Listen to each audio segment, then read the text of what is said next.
Corona संकट के बीच किसानों को अपनी फसल बेचने के लिए बाजार न होने की समस्या से जूझना पड़ रहा है।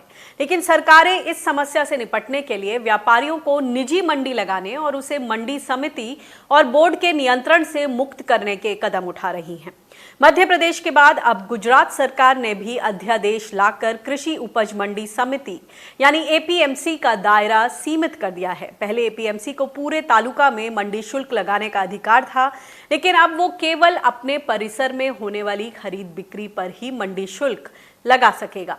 जानकार सरकारों के इस कदम को मंडी व्यवस्था का निजीकरण बता रहे हैं, क्योंकि निजी स्थान पर चलने वाले कोल्ड स्टोरेज और वेयर हाउस निजी मंडी में बदल जाएंगे। इससे खरीद बिक्री पर सरकार की निगरानी घटने और इससे किसानों के साथ धांधली बढ़ने की आशंका जताई जा रही है।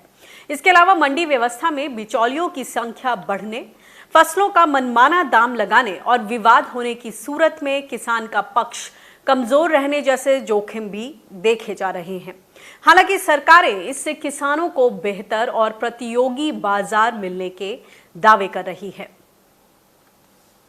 मध्य प्रदेश के बाद गुजरात में एपीएमसी एक्ट बदलने के लिए ऑर्डिनेंस अध्यादेश लाया जा रहा है। कैसा है ये फैसला, इसको समझते हैं। हमारे साथ जनरल सेक्रेटरी भारतीय किसान यूनियन के युद्धवीर सिंह जी फोन लाइन पर जुड़ गए हैं।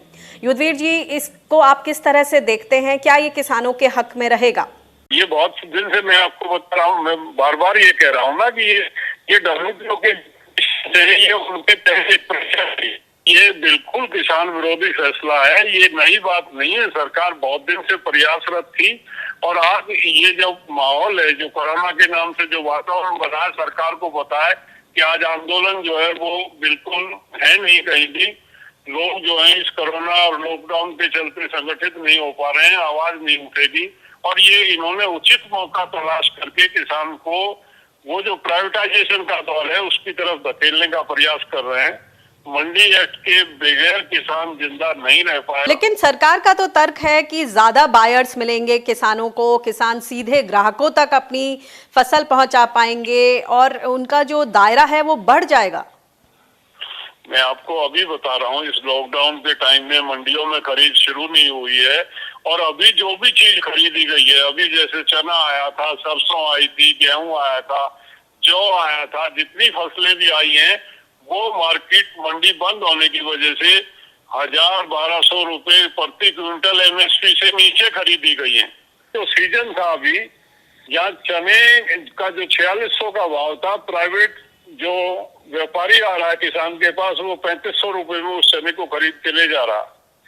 जो सरबती गेहूं है, जो मध्य प्रदेश और राजस्थान के कुछ हिस्से में बोया जाता है, जिसको दिल्ली के बाजार में 3500 और 3700 रुपए में बेचा जाता है, वो 1700 रुपए में खरीदा जा रहा।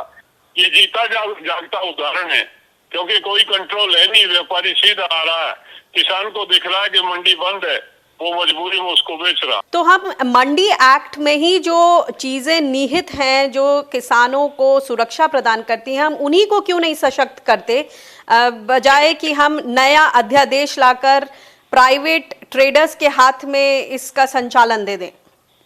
मैंने आपको बताया, हमारा जो आंदोलन था, जो पिछले वर्ष हमने किसान आंदोलन किया था, उसमें हमने सरकार को ये कहा था कि सब की तरफ ना जाके सरकार को इस मंडी एक्ट में वो अमेंडमेंट जो किसान हित में है वो करने चाहिए। किसान को उसकी लागत का लाभकारी मूल्य मिले।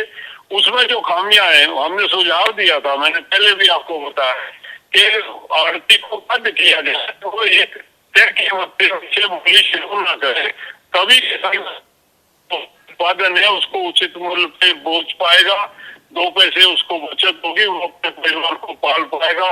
अन्यथा जो है जो चल रहा है वो चलता रहेगा और प्राइवेटाइजेशन में तो बिल्कुल ही मर जाएगा। तो आपको लगता है कि इसमें विकेंद्रीकरण इसका हल है कि ज्यादा मंडियां, सरकारी मंडियां ही उनकी संख्या बढ़े ताकि किसान जो है अपनी फसल को सही भाव पे बेच सके? बिल्कुल आपने ठीक कहा। हमने सरकार को सुझाव दिया था कि वातावरण को देखते हुए सरकार टीमें गठित कर दे, जिले में ब्लॉक वाइज जो है वो डेट फिक्स कर दी जाए, किसान को सुविधाएं दी जाए, उसको मंडी तक ना आना पड़े।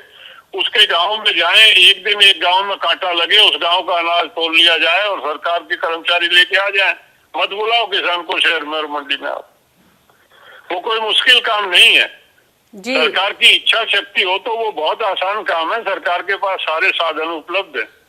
जी, बहुत बहुत शुक्रिया इस जानकारी के लिए। तो हम उम्मीद करते हैं कि जिस तरह से ये नमस्कार। अध्यादेश लाकर बदलाव किए जा रहे हैं मंडी एक्ट में, वो कहीं ना कहीं जानकारों का कहना है कि किसानों के हक में लिया गया फैसला नहीं है। धन्यवाद इस बातचीत के लिए।